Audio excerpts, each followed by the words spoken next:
El arte de desaparecer, hechos no deseados. Un colaborador del libro de Yale, Charles Hill, indica en un raro reconocimiento de la realidad que S-11 desató una segunda guerra contra el terror.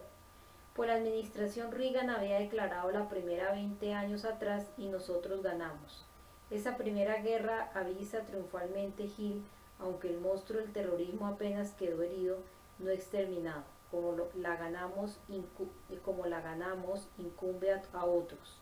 Los intelectuales jesuitas de Centroamérica, la Escuela de las Américas, las comisiones de la verdad, los académicos serios, la literatura activista y solidaria, los recuerdos de los supervivientes. Podemos aprender mucho sobre la actual guerra contra el terror inquiriendo sobre su primera fase y cómo se la muestra en el presente. Un notable experto académico describe la década de 1980 como de terrorismo de Estado, es decir, de una continua participación o patrocinio estatal del terrorismo, en especial por parte de Libia e Irán. Estados Unidos se limitó a responder con una postura proactiva hacia el terrorismo. Otro recomienda los métodos con los que ganamos, las operaciones que la valieron a Estados Unidos, la condena de la Corte Mundial y el Consejo de Seguridad. Quitando el veto, son el modelo para dar un apoyo estilo Nicaragua a los enemigos de los talibanes. Un eminente historiador del tema, David Rappaport, descubre las raíces más hondas del terrorismo de Osama Bin Laden en Vietnam del Sur, donde la efectividad del terrorismo de Vietcong contra el Goliat americano armado con tecnología moderna encendió la esperanza de que el corazón de Occidente también fuera vulnerable. Hay unas notas, Talbot y Chan, Age of Terror. La villanía de los terroristas que en todas partes nos atacan impresiona de veras. Ciñéndose a lo convencional, estos análisis muestran a Estados Unidos como una víctima benigna que se defiende del terror de otros, los vietnamitas en Vietnam del Sur, los nicaragüenses en Nicaragua, los libios e iraníes, si alguna vez sufrieron algún desprecio de manos de Estados Unidos, para así mencionarse, y otras fuerzas antinorteamericanas en el mundo entero. Si no todos los habitantes del planeta comparten esta percepción de la historia, entonces son también antinorteamericanos y se les puede ignorar tranquilamente.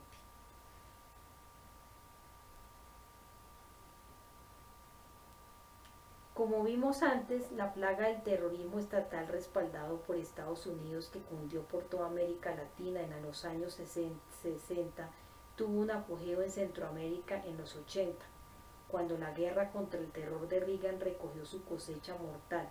Centroamérica fue uno de los primeros focos de esa arremetida. El otro fue la región del Medio Oriente y el Mediterráneo. También allí el contraste entre lo que sucedió realmente y lo que se describe es muy marcado y diciente.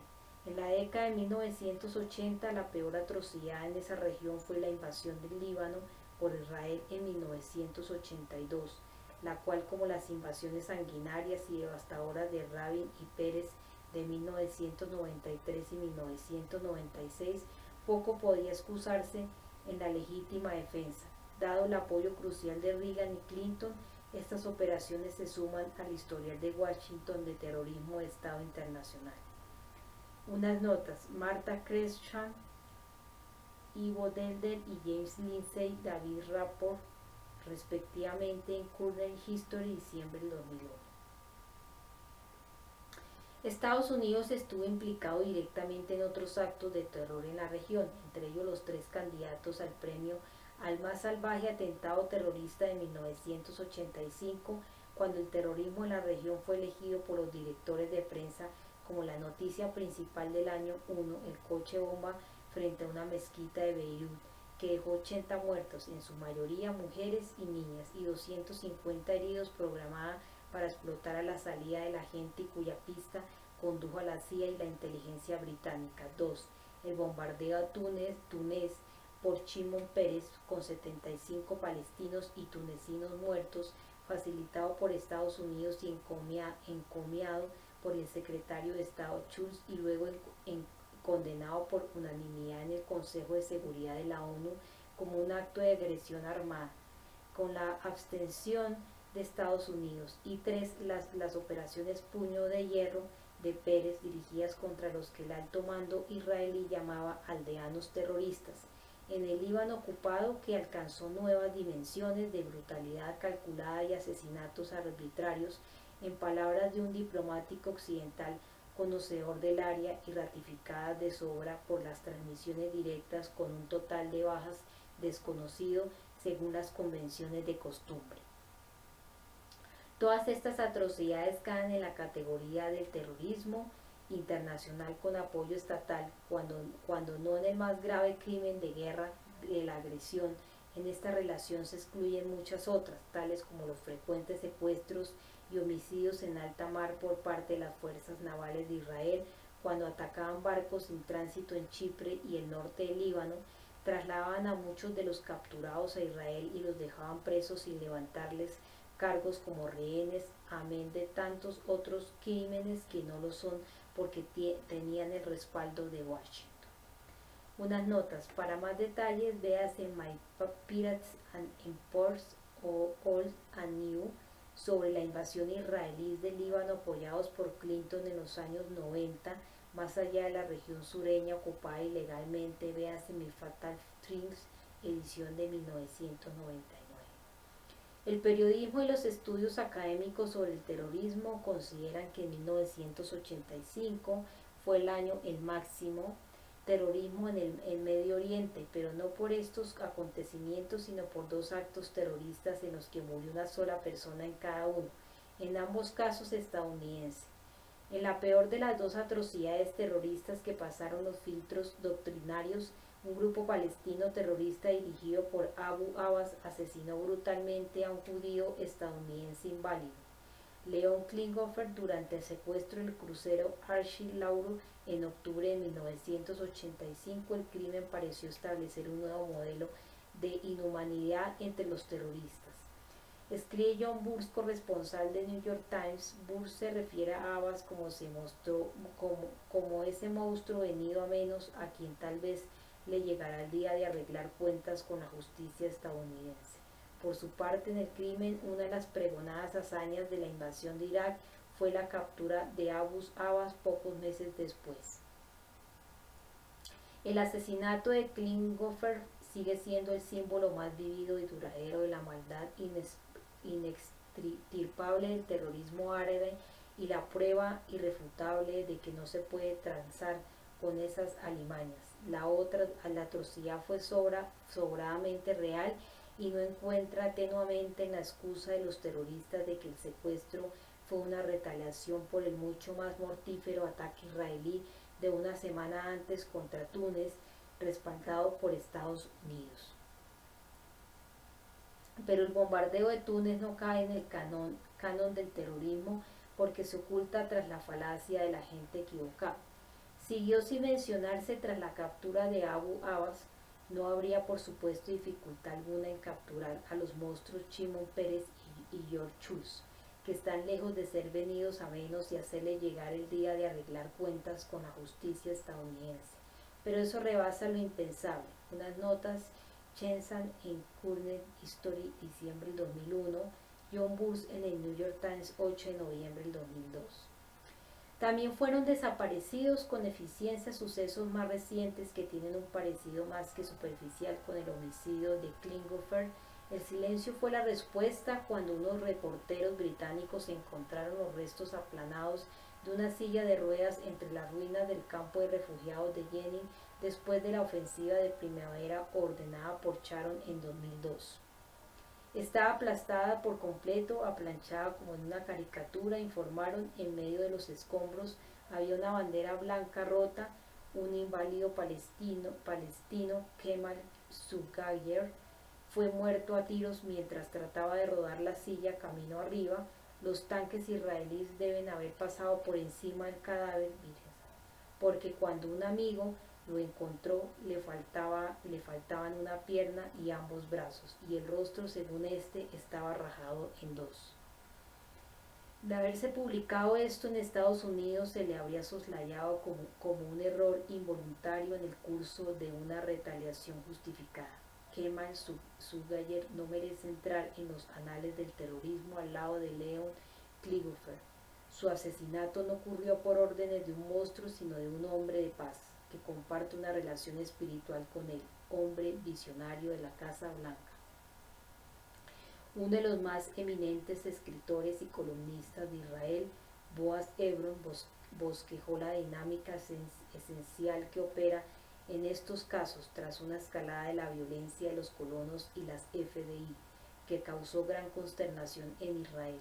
Hebron escribió un artículo sardónico sobre cómo lidiar con los estratos bajos o arabushim en el argot judío. Israel debería tenerlos en la correa bien corta, entre comillas, de manera que entre comillas el látigo pende sobre sus cabezas, con tal que no se mate a mucha gente en forma muy visible.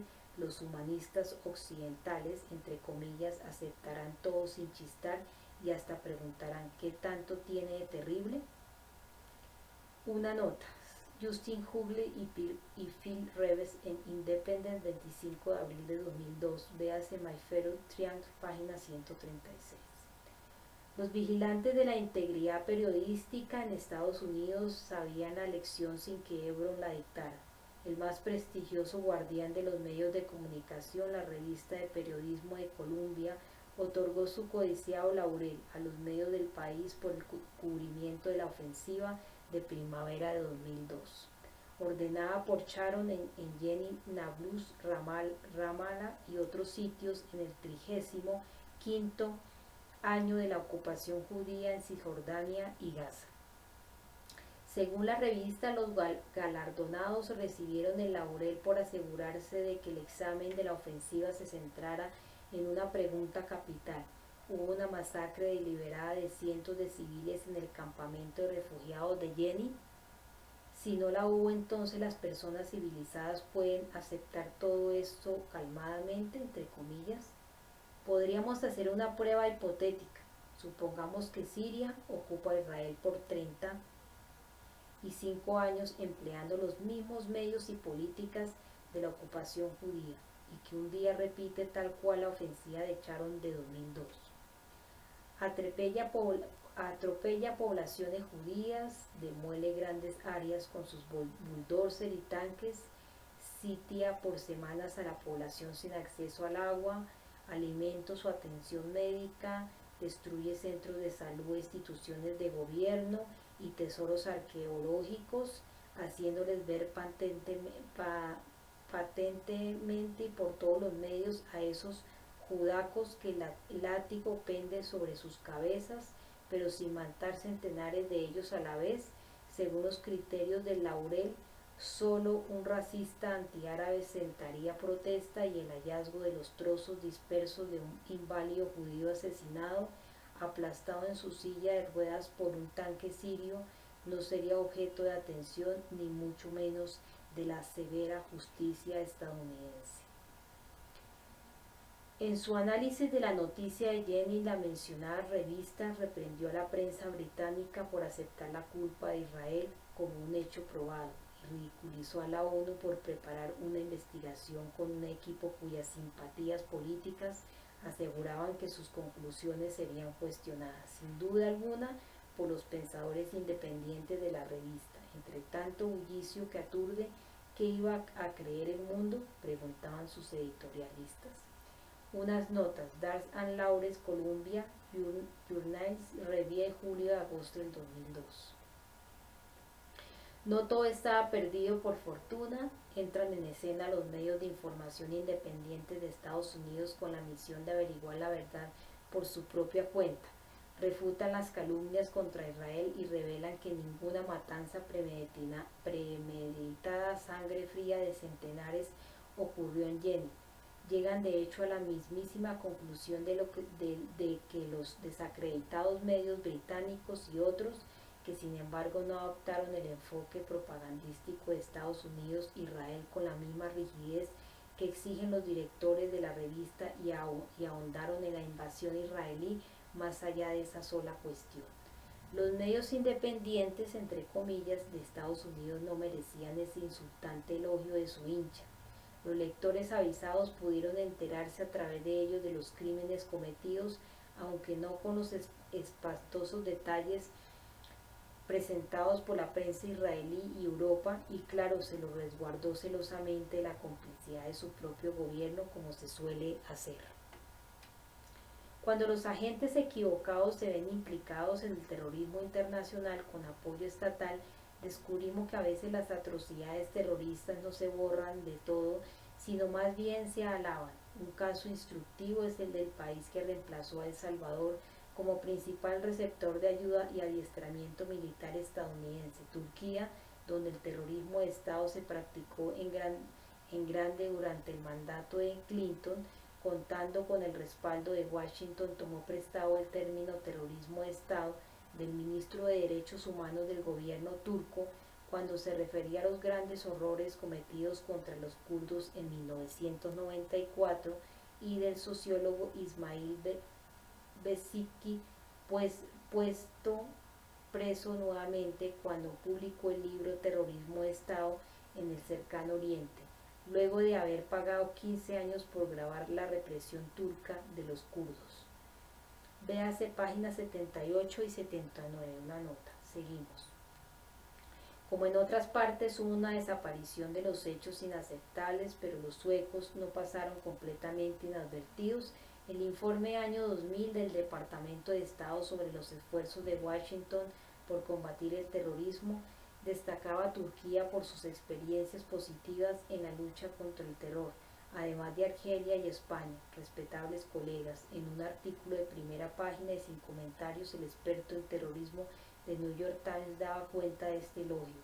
En una prestante publicación de asuntos internacionales, el embajador Robert Persson informaba que Estados Unidos no podría tener un mejor amigo y aliado que Turquía en su empeño por eliminar el terrorismo en todo el mundo gracias a las habilidades de las Fuerzas Armadas de Turquía probados de su campaña contra el terror en el sudeste kurdo. Como ya señalamos, la censura voluntaria estadounidense sobre el terrorismo estatal de Turquía se relajó un poco a principios de 2003 durante la desviación democrática de este país, aunque se siguió ocultando muy bien el papel decisivo de Estados Unidos. Las consideraciones que acabamos de exponer, apenas una pequeña muestra, sugieren una manera sencilla de reducir la amenaza del terrorismo, dejar de practicarlo. Esa sería una importante contribución a una guerra contra el terror general. Sin embargo, no abarcaría la categoría de terror que atraviesa los filtros doctrinales. El terror de ellos contra el nuestro y de nuestros satélites, un asunto de suma gravedad, no cabe duda.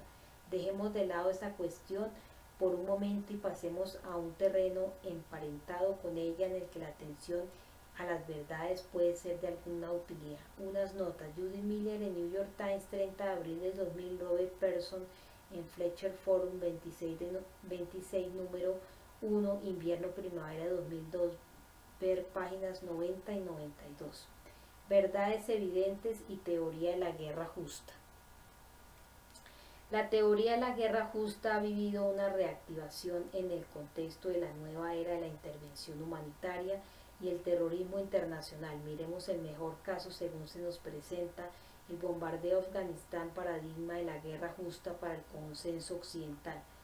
La respetada filosofía ético-política Jean Stein resume la opinión circulante con bastante exactitud cuando escribe que casi todo el mundo, a excepción de los pacifistas absolutos y quienes creen que deberíamos dejarnos matar impunemente porque allá afuera hay tanta gente que nos odia, está de acuerdo en que el bombardeo de Afganistán fue claramente una guerra justa. Para dar apenas otro ejemplo, el columnista Bill Kelly de New York Times, ahora su director ejecutivo, comentaba que como cuando Estados Unidos envió tropas para apoyar la causa del cambio de régimen en Afganistán, la oposición se limitó principalmente a quienes se oponen por reflejo al empleo de la fuerza de Estados Unidos, ya sean los partidarios tibios o los aislacionistas. la izquierda dogmática y los atolondrados que Christopher Hitchens describía como esas personas que cuando descubren una víbora en la cama de su hijo, lo primero que hacen es llamar a la sociedad protectora de animales. Una nota, Jean Bekenstein en Boston Globe 6 de octubre del 2002. Véase también en su ensayo en Wood y Dunn edición Wars in College. Gran parte del mundo estará interesado en saber que Estados Unidos nunca se ha dedicado a soltar terroristas, ni a amenazar de otras maneras a hacer daño a civiles. Bill Keller en New York Times 24 de agosto del 2002. Seguimos, estas afirmaciones son empíricas, así que podemos preguntarnos si son ciertas a pesar de su aceptación casi universal. Pasemos por alto el hecho de que el cambio de régimen no fue la causa por la que se hizo la guerra en Afganistán, sino más bien una ocurrencia tardía después de empezado el partido. Hubo enemigos del bombardeo que no fueran ni pacifistas absolutos ni absolutos dementes. Resulta que sí, conformaban una interesante amalgama. En primer lugar, tal parece que incluían a la inmensa mayoría de los habitantes del planeta cuando se anunció el bombardeo. Así nos lo hace ver una encuesta de Gallup International de finales de septiembre de 2001. La pregunta principal era, cuando se conozca la identidad de los terroristas, el gobierno estadounidense debería lanzar un ataque militar contra el país o países donde tienen su base, o debería buscar extraditarlos y someterlos a un juicio. Solo los extremistas ideológicos de ambos bandos saben si estas medidas diplomáticas habrían tenido éxito. Los tanteos sobre posibles deportaciones que hicieron los talibanes fueron rechazados al instante por Washington, que también se negó a presentar pruebas de sus acusaciones. La opinión mundial se inclinó fuertemente a favor de las medidas diplomático-jurídicas por encima de la acción militar. En Europa el apoyo a esta última fue del 8%, en Grecia el 29%, en Francia, donde menos respaldo hubo fue en Latinoamérica, la región con mayor experiencia en intervención estadounidense, del 2% en México al 11% en Colombia y Venezuela. La única excepción fue Panamá, donde el 80% prefería las vías pacíficas y el 16% una agresión militar. El apoyo a ataques que involucraban blancos civiles fue mucho más bajo, incluso en los dos países encuestados que apoyaban la intervención militar, India e Israel. Por motivos parroquiales importantes, mayoría se opusieron a esos ataques. Había pues una oposición abrumadora contra las políticas que Washington llevó a cabo, que no solo incluyeron blancos civiles, sino que convirtieron importantes concentraciones urbanas en pueblos fantasma desde el primer momento, como informó la prensa. La encuesta Gallup no se publicó en Estados Unidos, pero sí en el resto del mundo, incluida América Latina. Obsérvese que hasta el muy limitado apoyo al bombardeo se basaba en una premisa capital, que se supiera quiénes eran los responsables del S-11, pero no se sabía cómo, informó quedadamente el gobierno 8 meses después del bombardeo. En junio de 2002, Robert Mueller, director del FBI, rindió testimonio ante un comité del Senado e hizo algunos de los que la prensa llamó sus más detallados comentarios públicos sobre los orígenes de los ataques del S-11.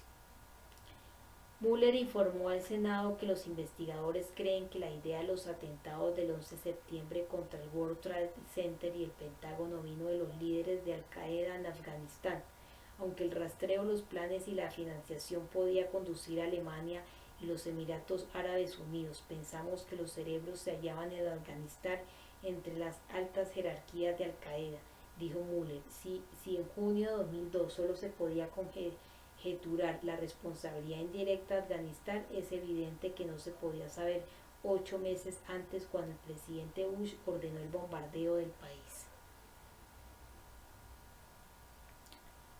Así pues, según el FBI, el bombardeo fue un crimen de guerra, un acto de agresión fundada en una simple conjetura. También se sigue de manera directa que prácticamente no hubo ningún apoyo detectable del mundo y las políticas que en realidad se ejecutaron ya que estaba el respaldo mínimo medido en las encuestas se basaba en una premisa que Washington y Londres sabían que era falsa. Unas notas. Un examen de los medios realizado por Lev Nigar halló una referencia a la encuesta de Gallup, una nota breve en el Omaha World Herald que tergiversaba completamente los resultados. Nigar Notes, 16 de noviembre del 2001, reimpreso en Counterpoint 5 números 3, 4 del 2002, envío Managua, Nicaragua, octubre del 2001. Walter Pincus en Washington Post, 6 de junio del 2002, el subrayado es mío.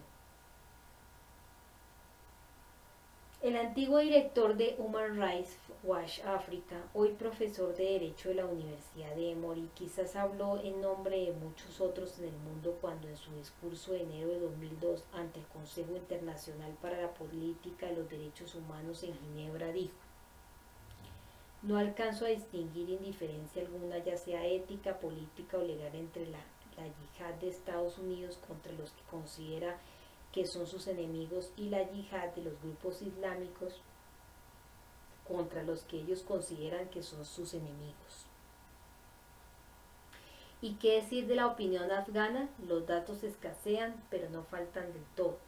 A fines de octubre del 2001, después de 3 semanas de bombardeos intensos, se reunieron en Peshawar 1000 dirigentes afganos, algunos de ellos exiliados y otros venidos del propio Afganistán, pero empeñados todos en derrocar el régimen talibán. Fue una rara exhibición de unidad entre ancianos tribales, eruditos, islamistas, políticos y sediciosos y excomandantes guerrilleros. Como informó la prensa, tuvieron muchos desacuerdos, pero en forma unánime instaron a Estados Unidos a detener los ataques aéreos y pidieron a los medios internacionales que hicieran un llamado para poner fin al bombardeo a gente inocente. Recomendaron encarecidamente el empleo de otros medios para derrocar a los odiados talibanes, objetivo que esperaban que se pudiera cumplir sin causar más muerte y desolación. Un mensaje parecido envió el dirigente de la oposición afgana Abdul Haq, muy estimado en Washington por el presidente afgano Hamid Karzai, justo antes de ingresar allí sin el apoyo de Estados Unidos para ser luego capturado y asesinado. Haq condenó el bombardeo que se llevaba a cabo y criticó a ese país por negarse a respaldar sus esfuerzos y los de otras personas por instigar una sublevación entre los talibanes. Una nota: Abdullah Ahmed Anaim Inbot y Dun Edwards in Collision. Seguimos. El bombardeo fue un gran revés contra esos esfuerzos, dijo, ya que Estados Unidos busca mostrar su poderío, anotarse una victoria de atemorizar a todo el mundo. A ellos no les importa el sufrimiento de los afganos ni cuántas personas vamos a perder. La destacada Asociación de Mujeres Afganas, RAWA, recibió un reconocimiento tardío cuando se volvió ideológicamente útil para expresar preocupación por la suerte de las mujeres en Afganistán. También condenó amargamente el bombardeo. Entre otros antagonistas del bombardeo estaban los grandes organismos de socorro y ayuda, hondamente preocupados por las posibles consecuencias para la población, pues coincidían con los expertos académicos en que se suponía un riesgo grave de hambruna para millones de personas. En fin, el grupo marginal de los lunáticos no era nada despreciable. Ahora volvamos al principio más elemental de la teoría de la guerra justa, la universalidad. Quienes no pueden aceptar ese principio debería guardar silencio sobre las cuestiones del bien y el mal o de la guerra justa.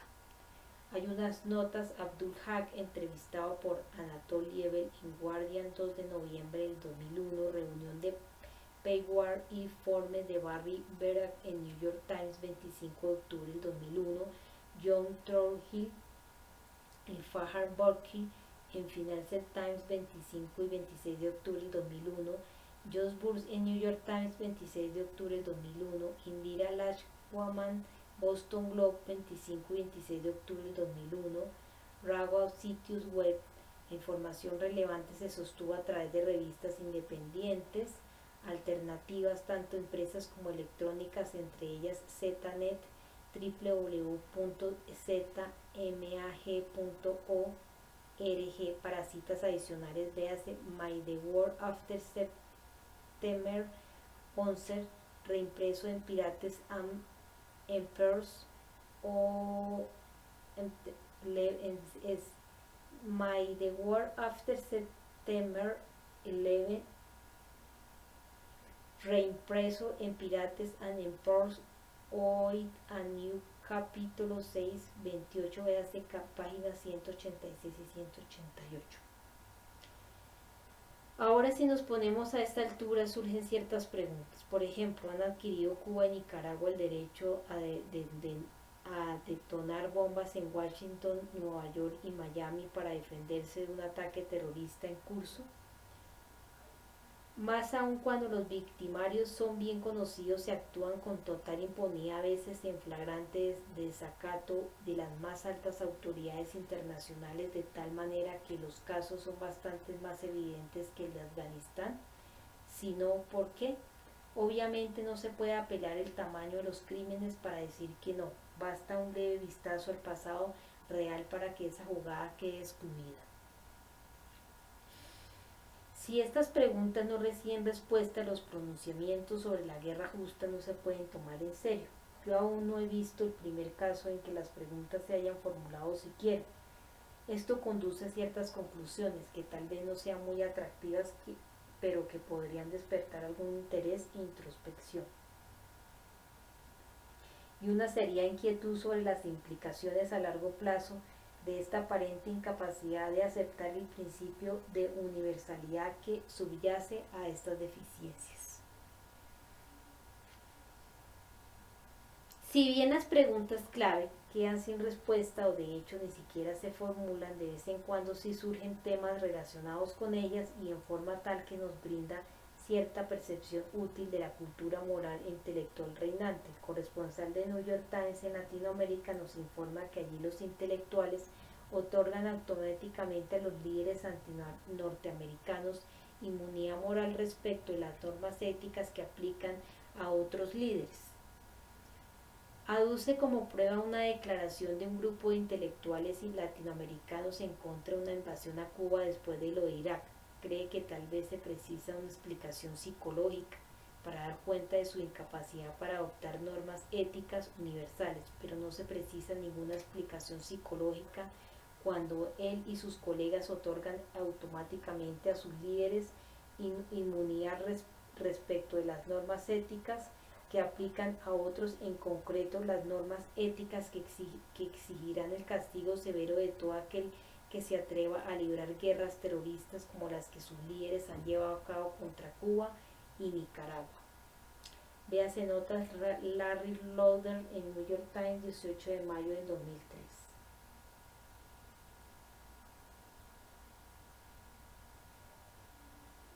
Veamos cómo sale librado el argumento de Stein en el caso de Afganistán y dentro del marco ético que el autor adopta. Ella formula 4 criterios para la guerra justa. Primero, la fuerza se justifica si protege a los inocentes de un daño seguro.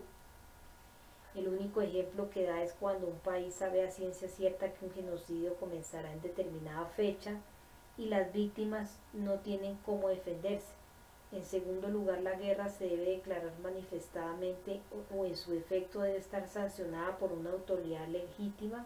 En tercer lugar, debe comenzar con las intenciones correctas. Finalmente, debe ser un último recurso después de que se hayan explorado otras posibilidades para la reparación y defensa de los valores en juego. La primera condición es inaplicable a Afganistán, la segunda y la tercera carece de sentido. La declaración manifiesta de guerra del agresor no da el más mínimo sustento a un alegato de guerra justa. Los peores criminales alegan intenciones correctas y nunca faltan los acólitos que apoyan sus declaraciones. La cuarta, es evidente que no se aplica a Afganistán Por consiguiente, el caso ejemplar de Einstein se derrumba por completo bajo el peso de sus propios criterios. Además, cumpla o no el bombardeo de Afganistán sus condiciones, estas son claramente más válidas para muchas de las víctimas del terrorismo internacional fomentado por Estados Unidos. Por lo tanto, según los propios términos de Einstein, a esas víctimas se les debería conceder el derecho a librar una guerra justa de bombardeos y terror contra Estados Unidos con tal de que la declaren abiertamente y adjunten una manifestación de intenciones correctas. Esta reducción al absurdo presupone, sin embargo, que adoptemos el principio de universalidad, ausente en un estudio histórico, filosófico y recusado en forma tácita, como es costumbre hacer. Traigamos a cuento ciertos hechos relevantes. El motivo oficial del bombardeo de Afganistán era obligar a los talibanes a entregar personas sospechosas para Estados Unidos de haber tomado parte de los crímenes del S-11, no obstante, este último se negó a suministrar pruebas.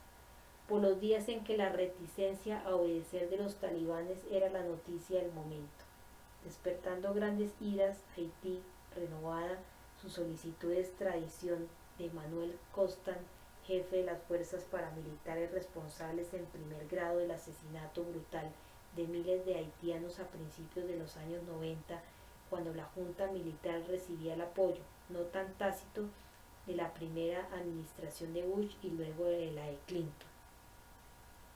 Parece ser que la petición no fue digna siquiera de respuesta ni de ser más que una noticia escueta. Constant había sido sentenciado a distancia en Haití. Muchos dan por sentado que a Estados Unidos le preocupa que su testimonio revele contactos suyos con terrorismo de Estado. Por lo tanto, le da esto a Haití el derecho de activar bombas en Washington o de intentar secuestrar o asesinar a Constant en Nueva York, donde vive, matando transeúntes el aprobado estilo de Israel. Si no, ¿por qué? Porque en este caso ni siquiera se formula la pregunta, o en los de otros sanguinarios terroristas de Estado que disfrutan de un asilo seguro en Estados Unidos. Y si se piensa que la cuestión es tan absurda que no vale la pena plantearla, aunque sí por cuestión de ética elemental, ¿dónde queda el consenso sobre el empleo de la violencia por parte de nuestros propios líderes? Hablando del S-11, hay quienes sostienen que el mal del terrorismo es absoluto y merece por respuesta una doctrina absoluta recíproca, un feroz ataque militar, según la doctrina de Bush, de que si usted esconde terroristas es un terrorista, se ayuda y encumbre terroristas es un terrorista y será tratado como tal. Una nota, Daniel Graham en Atlantic Monthly, junio del 2001. Costaría encontrar a alguien que acepte la doctrina de que los bombardeos intensivos son una respuesta legítima a los crímenes del terrorismo. Nadie en su sano juicio convendría en que el bombardeo a Washington sería legítimo de acuerdo con una doctrina absoluta recíproca. De las atrocidades terroristas ni una respuesta justificada y correctamente calibrada. Si hay razón para sostener que esta observación es incorrecta, todavía nadie la ha expresado, ni aún considerado hasta donde he podido averiguar. Tomemos por ejemplo algunos de los argumentos legales presentados para justificar el bombardeo de Afganistán por Estados Unidos y Gran Bretaña. Apelando el fallo de la Corte Mundial en el caso de Nicaragua, Christopher Greenhow alega que Estados Unidos tiene derecho a la legítima defensa contra quienes han causado o amenazado con causar muerte y destrucción. El párrafo que cita se aplica con mucha más claridad a la guerra de este país contra Nicaragua que contra los talibanes o Al-Qaeda. Así que si se esgrime para justificar el bombardeo intensivo y los ataques por tierra de Estados Unidos en Afganistán, entonces Nicaragua debería haber tenido derecho a realizar ataques mucho más duros contra aquel. Otro ilustre profesor de Derecho Internacional, Thomas Frank, apoyó a la guerra de USUK con el argumento de que un Estado debe asumir las consecuencias de permitir que su territorio se utilice para hacer daño a otro Estado. El principio se aplica sin duda a Estados Unidos en los casos de Nicaragua, Cuba y muchos otros ejemplos.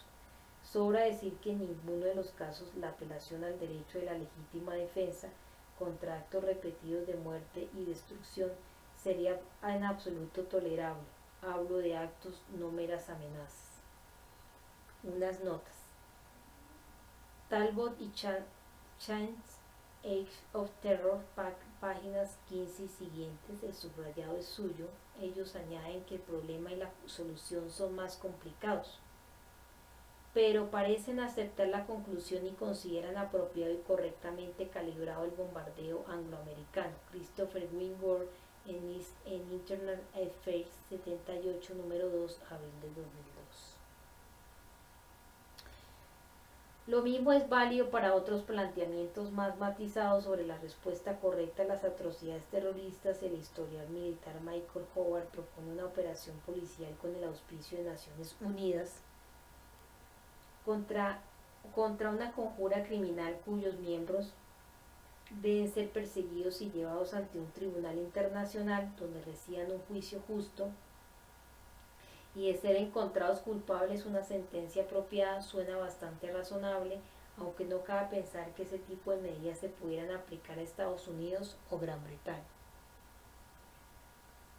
Dos catedráticos de Oxford proponen un principio de proporcionalidad. La magnitud de la respuesta estaría determinada por la magnitud de la interferencia de la agresión sobre valores clave de la sociedad atacada. Para el caso del S-11, la libertad de buscar el mejoramiento personal en una sociedad pluralista a través de una economía de mercado. Este valor fue atacado con sevicia el 11 de septiembre por agresores con una ortodoxia moral distinta de la de Occidente, como Afganistán constituye un Estado que se puso del lado del agresor y desoyó las exigencias estadounidenses de entregar a los sospechosos. Estados Unidos y sus aliados, según el principio de la magnitud de la interferencia, podrían justificar y moralmente recurrir a la fuerza contra el gobierno talibán. Si la ortodoxia moral de Occidente da cabida al principio de proporcionalidad, se desprende que Cuba, Nicaragua y muchos otros de hecho pueden en justicia y moralmente recurrir a mucha mayor fuerza contra el gobierno estadounidense. Thomas Frank en American Journal of International Law 95, número 4, octubre del 2001. Michael Howard en Foreign Affairs, enero del febrero de 2002. Frank Schuller y Thomas Grant en Current History, abril de 2002.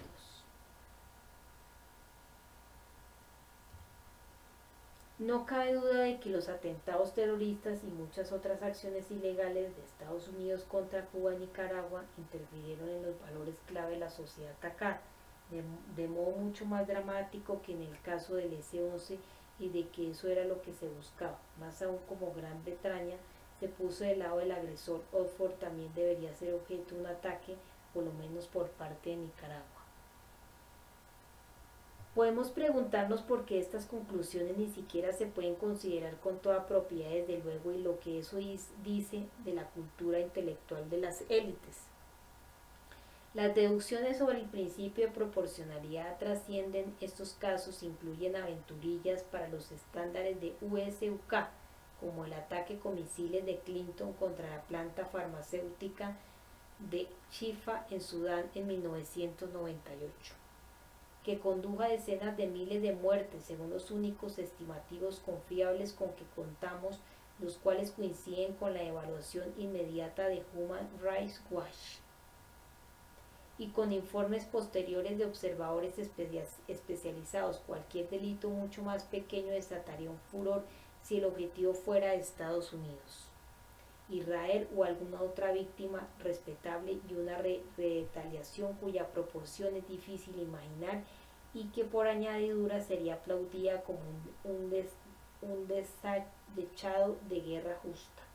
Unas notas. Wemendaum, embajador de Alemania en Sudán, en Harvard International Review, verano del 2001. Es el mismo cálculo que hace Jonathan Belke, director regional de la Near East Foundation, con experiencia de campo en el Sudán, en Boston Globe 22 de agosto de 1999. Kenneth Rowe, director ejecutiva de Human Rights Watch, HRW, advirtió en el acto que el bombardeo perturbaba la asistencia a más de 2.4 millones de personas en riesgo de inanición y había obligado a postergar indefinidamente cruciales esfuerzos de socorro en sitios donde morían diariamente decenas de personas. Carta al presidente Clinton, 15 de septiembre de 1998, publicada en la página web de HRW sobre este y otros cálculos y material relacionado con ellos, véase 1911 Seven Stories 2001, página 45 y siguientes. El principio de proporcionalidad supone que Sudán tenía todo el derecho a emplear el terrorismo en gran escala como retaliación, con mayor razón si adoptamos la opinión más radical de que el ataque con misiles de Clinton tuvo consecuencias atroces para la economía y la sociedad de Sudán, de tal manera que el crimen fue mucho mayor que los del S-11, ciertamente atroces, pero que no acarrearon tamaños consecuencias. La mayoría de los escasos comentarios sobre el bombardeo a Sudán se ciñe a la cuestión de que si la planta producía armas químicas. Cierto o falso, eso no tiene ninguna relación con el crimen, concretamente con la magnitud de la interferencia de la agresión sobre valores clave de la sociedad atacada. Muchos hacen hincapié en que las muertes resultantes no fueron intencionales, de modo que quienes las causaron y quienes hacen caso omiso de las consecuencias del ataque no son culpables.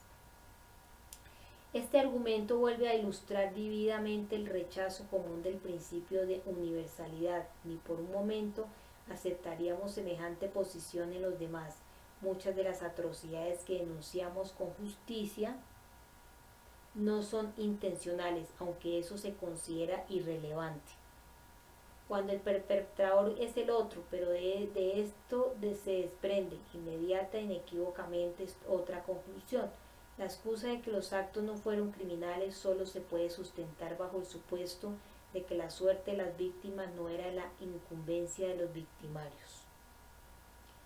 No podemos dudar seriamente de que los planificadores norteamericanos comprendieron las probables consecuencias humanas. La CIA sabía también, como Human Rights Watch y muchos otros, que estaban destruyendo la principal fuente de medicinas farmacéuticas y veterinarias del país y cuáles serían sus probables efectos. E idénticas conclusiones habría sacado en el momento y ciertamente ahora todo el que crea que los efectos de nuestra violencia sobre los africanos pobres debería ser motivo de inquietud. Una nota, Christopher Hitchens en Nation, 10 de junio del 2002. Así pues, esos actos solo resultan excusables a la luz de la doctrina hegeliana de que los africanos son simples cosas cuyas vidas no tienen valor alguno. Al observar las actitudes y prácticas imperantes, quienes están por fuera de las categorías del privilegio occidental pueden sacar sus propias conclusiones sobre la ortodoxia moral de Occidente. Haciendo frente al terrorismo, registramos ahora el término terrorismo de manera incorrecta, pero según la convención casi universal, a la subcategoría que pasa por los filtros doctrinianos. Las guerras que ahora se contemplan como parte de la redeclarada guerra contra el terror se van a prolongar durante mucho tiempo. No sabemos cuántas guerras se necesitarán para asegurar la libertad en la patria. Anunció el presidente. Esto está bien claro. Las amenazas potenciales son prácticamente ilimitadas en todas partes, incluso en el país, como los atentados con Anthrax y las fallidas investigaciones respectivas lo demuestran. De la guerra contra el terror, entre comillas, tal como se concibe, no solo puede decirse que se va a prolongar por mucho tiempo, también es cierto que no se convirtió repentinamente en un asunto crucial después del S-11. Los ataques terroristas de ese día no fueron del todo inesperados, razón de más para cuestionar la muy esparcida creencia de que S-11 marcó un brusco viraje en el rumbo de la historia. Hasta los lectores de titulares de prensa y con seguridad, los estrategas del gobierno, desde hacía años sabían que muy bien que podían ocurrir barbaridades del estilo del S-11. Después de todo, en 1993 estuvo a punto de ocurrir una organizaciones presuntamente relacionadas con las responsables del S-11 estuvieron peligrosamente cerca de hacer volar el World Trade Center y quizás de matar a decenas de miles de personas. También se supo esa misma vez que abrigaban planes aún más ambiciosos que abortaron justo a tiempo, ni aun con la horrorosa consumación de esos planes del S-11 variaron mucho los cálculos de riesgo. Unas notas, George W. Bush, citado por Anthony Shadid en Boston Globe, 6 de agosto del 2002.